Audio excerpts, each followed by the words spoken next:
Phoenix Labs' free-to-play game Dauntless has launched on PlayStation 4 and Xbox, a launch that includes the real SSP-related FORM play and progression on both consoles and PC. According to the game's developer, Dauntless is also the first game to launch on console with full cross-play support, something that bodes well for other devs hoping to offer console cross-play in their own upcoming titles.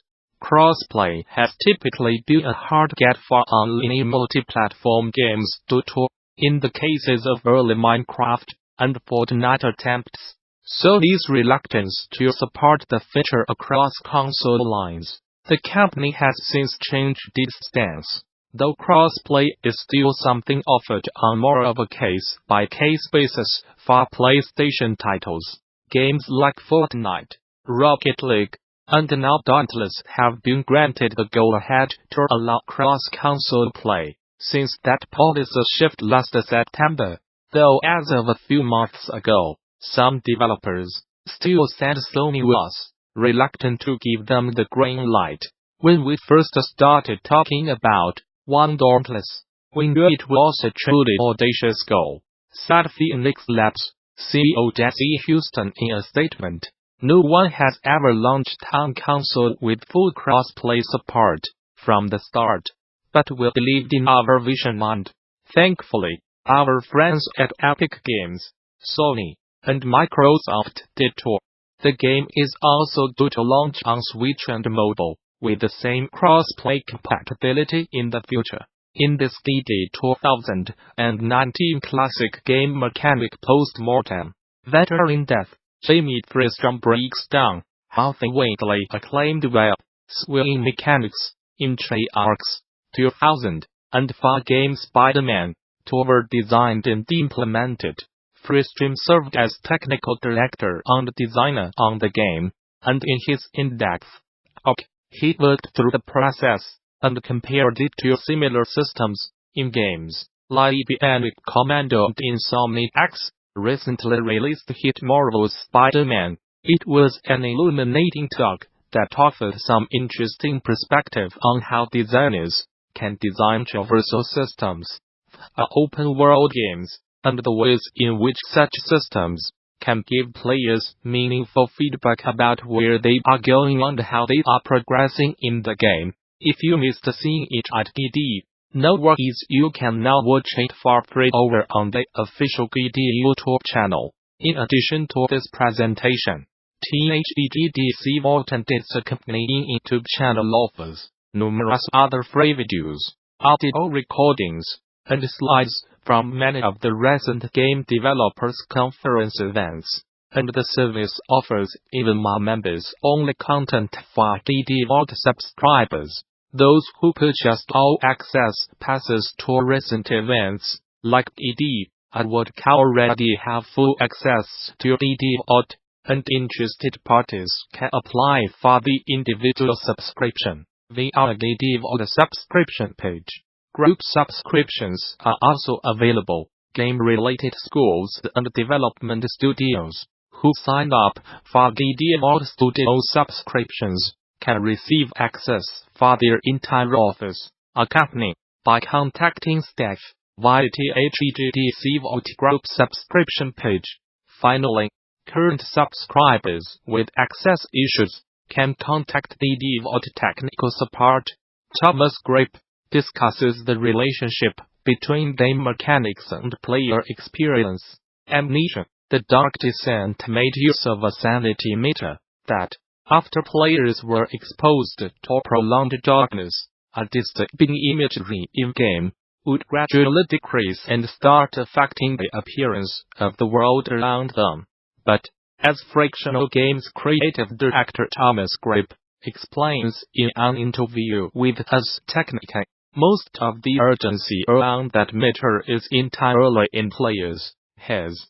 There's no fail stage relating to the sanity meter in the game, but Frictional Games went out of its way to obscure that fact from players. Instead, implied urgency and an outright lie or two were used in-game to make players conscious of their current sanity status, without bringing up issues of balancing fear with the difficulty that sprang up in earlier builds of the game.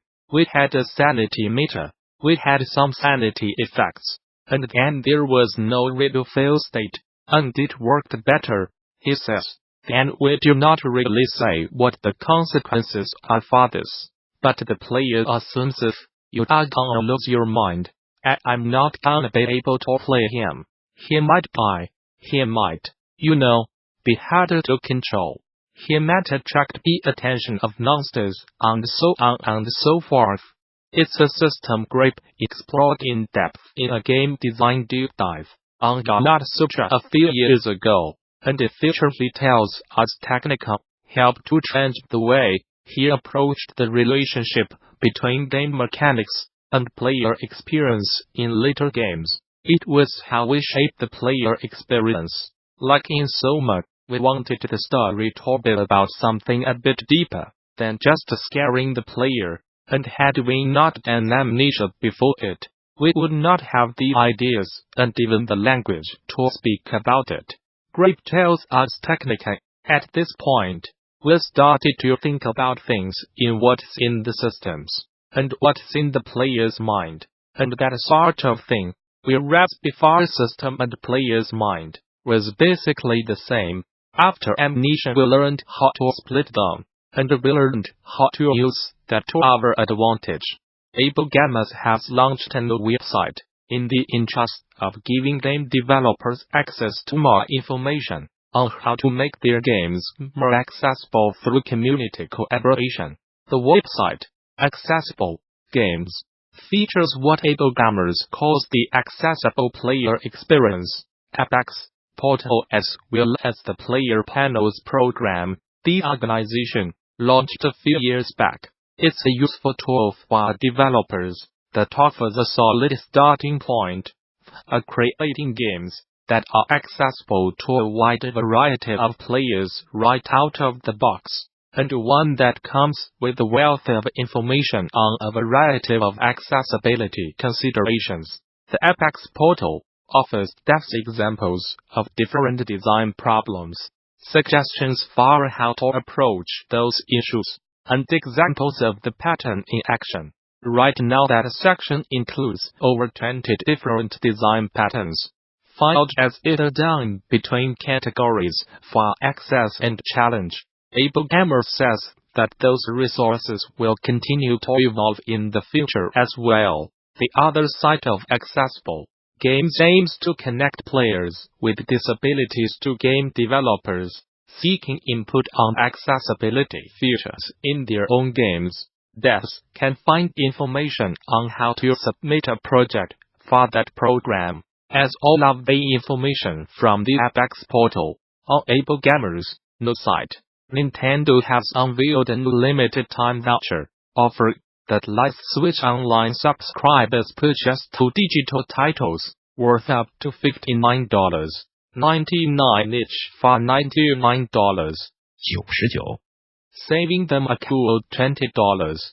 The deal is significant not only because it will save consumers a pretty penny, but because it shows Nintendo is willing to get creative to make its fledgling Switch Online service a more appealing proposition. The vouchers themselves will remain valid for 12 months after purchase, and can only be used to purchase select titles, most of which are first-party offerings, like Super Mario Maker 2, Super Smash Bros.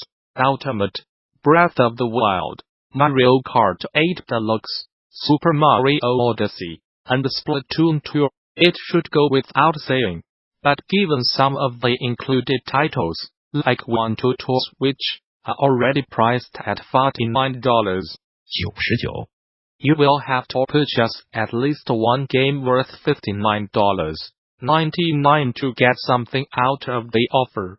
Just something to bear in mind before you go spending vouchers willy-nilly. Chinese regulators are once again reviewing games submitted for license consideration in China, putting an end to the licensing freeze that had halted game approvals for the bulk of 2018. According to TechCrunch, one set of games has already been evaluated under the freshly restructured system, and that licenses for approved games should be assigned in the near future.